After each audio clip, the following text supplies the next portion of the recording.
Bagaimana perjuangan diplomasi bangsa Indonesia dalam mempertahankan kemerdekaannya? Ayo kita simak pembahasannya. Pertempuran bukan satu-satunya cara dalam rangka melakukan perjuangan untuk mempertahankan kemerdekaan. Perjuangan dalam mempertahankan kemerdekaan juga dilakukan melalui diplomasi. Mempertahankan kemerdekaan diantaranya melalui jalur diplomasi, perjanjian, dan perundingan, seperti Perjanjian Linggarjati, Perjanjian Renville, Perjanjian Rumroyen, dan Konferensi Meja. Pertama, Perjanjian Linggarjati terjadi pada tanggal 15 November 1946 sampai 25 Maret 1947. Perjanjian Linggarjati adalah perundingan antara Indonesia dan Belanda di Linggarjati, Jawa Barat, yang menghasilkan persetujuan mengenai status kemerdekaan Indonesia.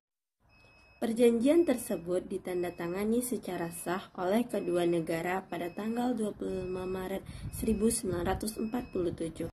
Hasil perundingan Linggarjati diantaranya ialah: pertama, Belanda mengakui secara de facto wilayah Republik Indonesia yaitu Jawa, Sumatera, dan Madura.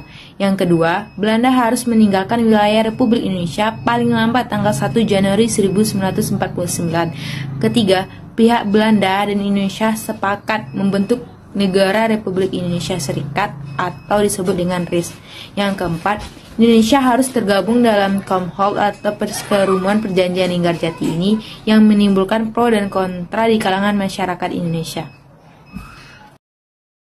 Namun, pada pelaksanaannya terdapat pelanggaran perjanjian. Pelaksanaan hasil perundingan ini tidak berjalan mulus.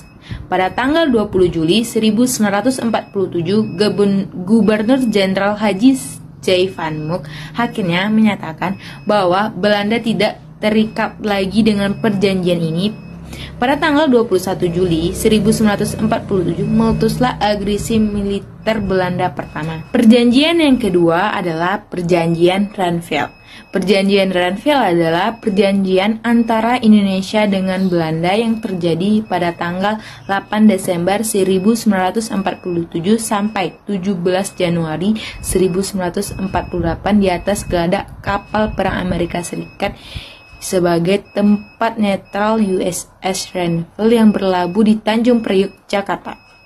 Perundingan ini dimulai pada tanggal 8 Desember 1947 dan ditengahi oleh Komisi 3 negara yang terdiri dari Amerika Serikat, Australia, dan Belgia. Perjanjian ini diadakan untuk menyelesaikan perselisihan antara Perjanjian Linggarjati tahun 1946. Perjanjian ini berisi batas antar wilayah Indonesia dengan Belanda yang disebut dengan Garis Van Mook. Latar belakang Perjanjian Renville. Pada 21 Juli 1947, Belanda melancarkan agresi militer besar-besaran yang dikenal dengan Agresi Militer I. Agresi militer tersebut terjadi secara serentak di kota-kota besar di wilayah Jawa dan Sumatera. Tindakan tentara Belanda yang melanggar isi perundingan Linggarjati itu dikencam oleh dunia internasional. Perserikatan Bangsa-Bangsa atau dikenal dengan PBB kemudian turun tangan untuk menyelesaikan konflik antara Indonesia dengan Belanda. PBB membentuk Komisi 3 Negara atau dengan KTN yang terdiri dari Australia sebagai wakil Indonesia yang disebut dengan Richard J. Kirby, Belgia sebagai wakil Belanda yaitu Paul van Zeeland, dan Amerika Serikat sebagai wakil penengah Profesor Dr. Frank Grantham. Perjanjian Rumroyen. Perjanjian ini dimulai pada tanggal 14 April 1949 dan ditandatangani pada tanggal 7 Mei 1949 di Hotel Des Indes, Jakarta. Nama perjanjian ini diambil dari kedua pemimpin delegasi, Muhammad Roem dan Herman van Royen. Hasil Perjanjian Rumroyen: 1. Angkatan Bersenjata Indonesia akan menghentikan semua aktivitas gerilya.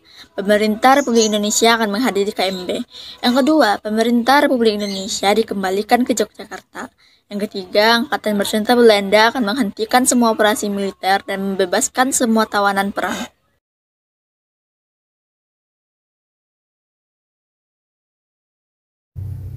Konferensi Meja Bundar atau KMB. Konferensi Meja Bundar atau KMB dilaksanakan pada tanggal 23 Agustus tahun 1949 sampai dengan 2 November 1949 di Den Haag, Belanda. Hasil dari KMB antara lain: 1. Belanda mengakui Iris sebagai negara merdeka dan berdaulat. 2. Status Irian Barat diselesaikan dalam waktu setahun sesudah pengakuan kedaulatan. 3. Akan dibentuk Uni Indonesia dan Belanda. 4. RIS mengembalikan hak milik Belanda dan memberikan hak konsesi dan izin baru untuk perusahaan-perusahaan Belanda. 5. Pengambil alihan utang Hindia Belanda oleh Republik Indonesia. Nah, itulah bentuk perjuangan diplomasi mempertahankan kemerdekaan Indonesia. Sekian dari kelompok kami. Apabila ada salah dalam pengucapan atau materi yang kami sampaikan, mohon dimaafkan. Wabillahi taufiq wal hidayah. Assalamualaikum warahmatullahi wabarakatuh.